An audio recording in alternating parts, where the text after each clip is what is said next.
what confidence actually is so that we're all on the same page about what it means to be confident.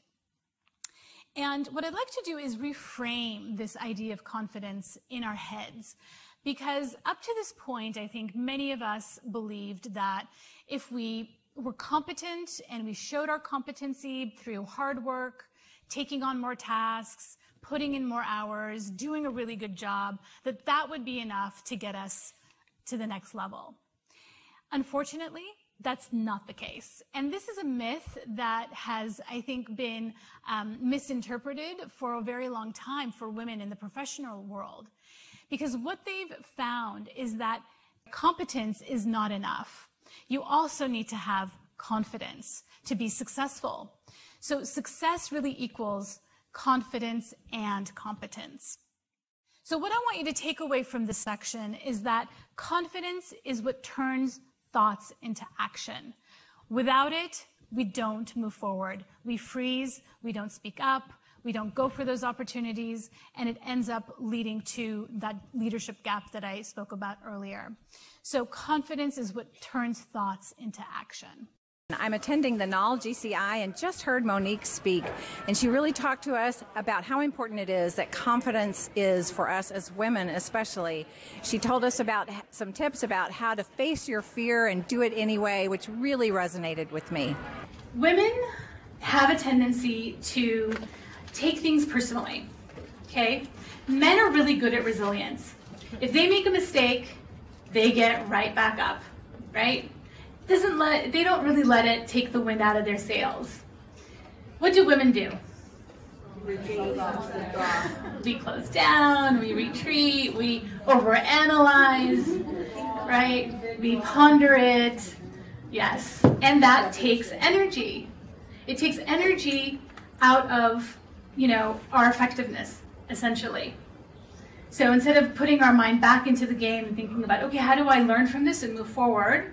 We're spending all this time and energy, right, dwelling on what didn't work. Now, same thing goes with unconscious bias. If you feel like you are victimized, right, you are being unfairly treated because of unconscious bias. Here's the thing, it's not intentional. It's not on purpose. So don't feel the victim. Because when you put yourself in that victim box, you stand away from your power. And we can't afford to do that.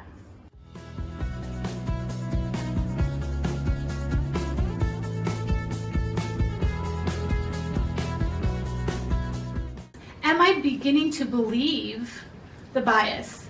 And is that impacting my self-confidence? Because if you begin to, again, internalize and victimize yourself, thinking like I'm not good enough, or I have to work 10 times harder to prove myself, so I'm just going to take all the office housework, right? So, and then somebody's going to notice that I'm doing a really good job. Guess what? No one's going to notice. And they're not going to promote you. You know who's going to get promoted?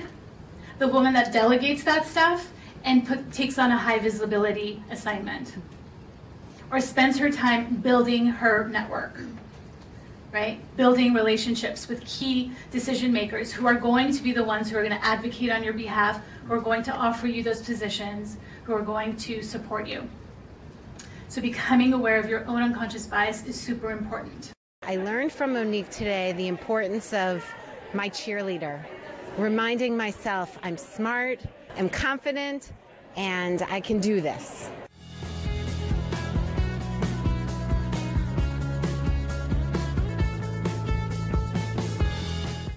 Over time is that because we've had to operate in a man's world, we've had to adopt and conform to a man's world. And so as women started coming into the workplace and, had to fit in and had to adopt and had to succeed in that masculine environment, they took on masculine traits to be taken seriously. And it worked, right? It's gotten us up to this point. We've shattered glass ceilings. And we're entering the workforce in droves. But we still see a gap at the top of leadership echelons. And I think there's a reason for that. And I think the reason is because we are not actually bringing these skills to the table as much as we could.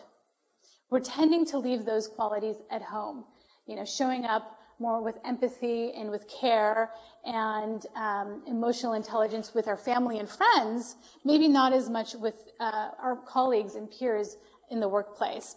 So what I put together through all my research, through my personal experience, through working with my clients and all the research I did, is I came up with the feminine leadership model, which is a balanced approach to leadership that is designed to play to women's strengths.